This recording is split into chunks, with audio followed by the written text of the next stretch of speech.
piccolo giro dell'Interporto.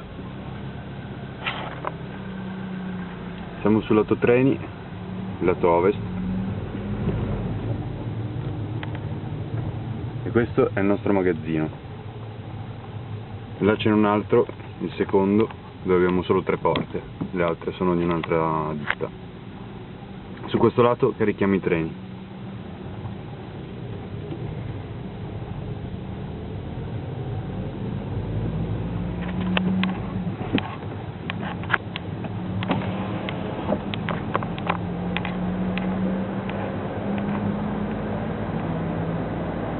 Avremo un bel po' di vagoni da fare, a quanto pare,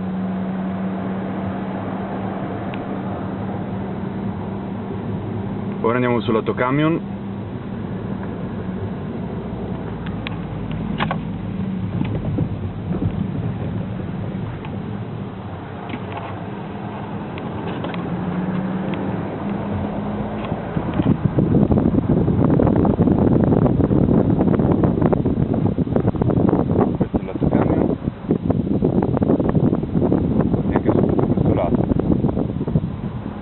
Carichiamo i camion quando arrivano.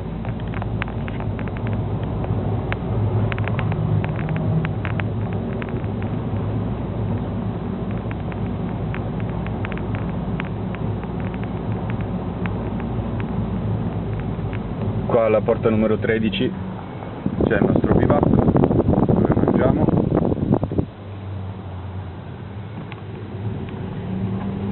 Lì nell'altro magazzino, il numero 10, nella prima porta c'è l'ufficio e qui il parcheggio, uno dei parcheggi. E queste sono le rampe che mi devo fare 60 volte al giorno quando sposto i carichi da questo magazzino all'altro magazzino, questo qua.